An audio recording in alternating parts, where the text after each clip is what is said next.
আজকের সব পত্রিকাতেই বন্যার খবর প্রাধান্য পেয়েছে।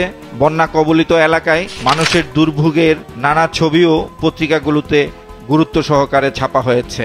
বন্যা পরিস্থিতি নিয়ে প্রথম আলোর প্রধান শিরোনাম, 10 লাখ পরিবার পানিবন্দী। প্রতিবেদনটিতে বলা হয়, পানি কমতে শুরু করেছে, অনেক এলাকায় এখনো বিচ্ছিন্ন, আটকা রয়েছেন লাখো মানুষ। এতে বলা হয় 7 জেলায় গতকাল পর্যন্ত 18 জনের মৃত্যু হয়েছে, ক্ষতিগ্রস্ত লোকের সংখ্যা প্রায় 51 লাখ, আর আশ্রয় কেন্দ্রে 3 লাখেরও বেশি মানুষ। প্রতিবেদনটির পাশাপাশি প্রকাশিত আরেকটি খবরের শিরোনাম, উপকূলীয় এলাকায় বৃষ্টি হতে পারে, বন্যা পরিস্থিতির উন্নতি হবে ধীরে। সমকালের প্রধান শিরোনাম, ত্রাণ যাচ্ছে না দুর্গম গ্রামে। প্রতিবেদনটিতে বলা হয়, ফেনী এখনো বিচ্ছিন্ন, নেই বিদ্যুৎ, মোবাইল ফোন নেটওয়ার্ক, ইন্টারনেট, বিভিন্ন এলাকায় খাবার ও বিশুদ্ধ পানির তীব্র সংকট, আশ্রয় কেন্দ্রে দুর্বিষহ জীবন, ত্রাণ থাকলেও নৌকা নেই, বন্টন ব্যাহত, উদ্ধারেও গতি কম। বন্যা নিয়ে প্রকাশিত তাদের আরেকটি খবরের শিরোনাম, 44 এনজিওর সঙ্গে বৈঠকে প্রধান উপদেষ্টা, বন্যা মোকাবেলা এ মুহূর্তে সর্বোচ্চ অগ্রাধিকার। পত্রিকাটির প্রথম পৃষ্ঠার দ্বিতীয় ভাগে প্রকাশিত আরেকটি গুরুত্বপূর্ণ খবরের শিরোনাম, লাল পাসপোর্ট বাতিল, শেখ হাসিনার ভারতে অবস্থান নিয়ে জটিলতা। জনপ্রশাসন নিয়ে প্রকাশিত তাদের আরেকটি খবরের শিরোনাম, জনপ্রশাসনে অস্থিরতা, বিশৃঙ্খলা সচিবালয়ে। বিশেষ এই প্রতিবেদনটিতে বলা হয়, পদোন্নতি পদায়ন কেবল প্রশাসন ও পুলিশ ক্যাডারে, নজর নেই বাকি 24টিতে। বিভাগীয় মামলায় সাজাপ্রাপ্ত অনেকে বাগিয়ে নিচ্ছেন পদোন্নতি, আর সচিব থেকে মাঠ পর্যায়ে বদলি ও এসডি আতঙ্ক।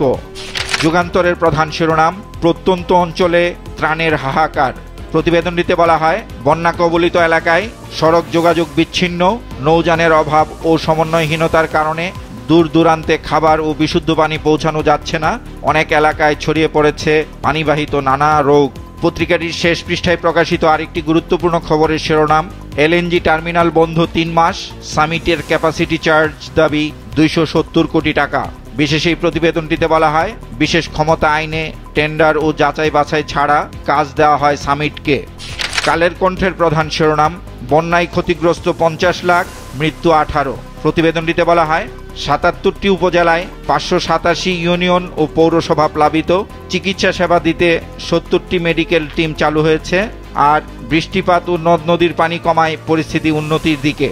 বন্যা কবলিত জেলাগুলোতে আশ্রয় কেন্দ্র খোলা হয়েছে 3527টি। এই খবরটির পাশাপাশি ছাপা হয়েছে, প্রধান উপদেষ্টা, এই মুহূর্তে সর্বোচ্চ অগ্রাধিকার বন্যা মোকাবেলা।